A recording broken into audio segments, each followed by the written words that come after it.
Have you ever found yourself at an event thinking, this would be the perfect photo? Or you're doing work out in the field and you wonder, if I had a better camera right now, I could maybe get a great picture. Your photos have stories. They can help teach and capture events much better than words alone. University of Maine Cooperative Extension's Communication and Marketing team wants to build our photo library with your pictures. Providing some of your best photos to us means that we have fresh and exciting images to choose from.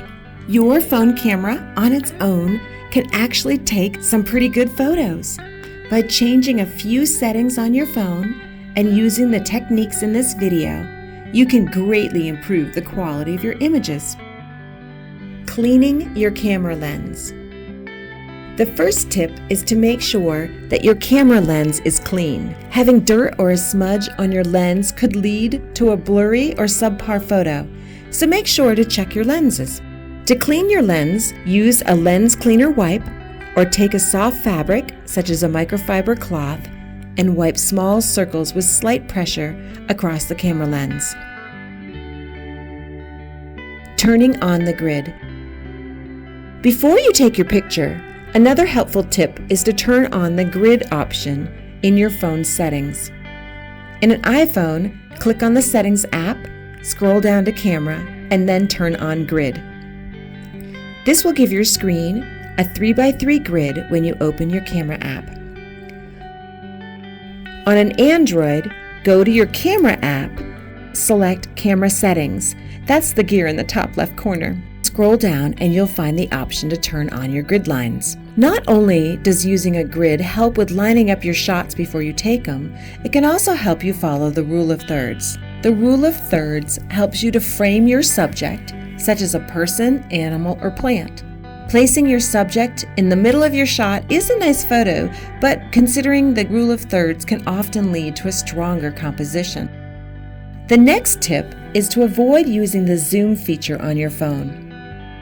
Although it's tempting, our phones can't actually zoom. This means we end up losing image clarity and quality. Instead, move closer to your subject and keep an eye on framing while you do so. Not only will this give you clearer images, it also challenges you to move and get creative with your photos. Adjusting exposure and focus. When we go to take a picture, sometimes our subject is blurry and the background is clear, or it's way too bright outside and the whole screen just looks white.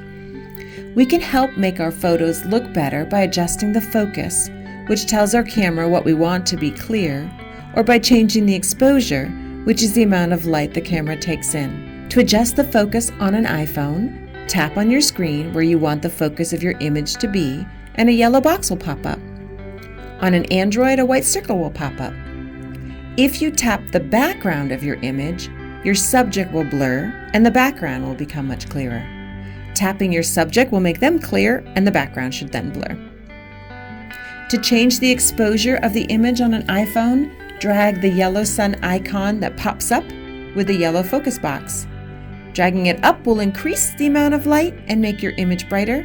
Dragging it down will decrease the amount of light, making your image darker. On an Android, a white sun icon will pop up with a white circle. Drag it left or right to make your image brighter or darker.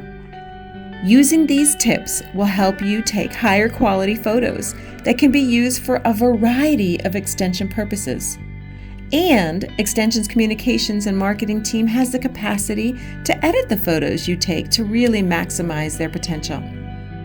There are many opportunities that could be enhanced with a complementary image, and your photo could be that perfect shot. We can't wait to see what you capture. For questions or detailed instructions on how to share your photos, email us at extension.communications@maine.edu. Thank you.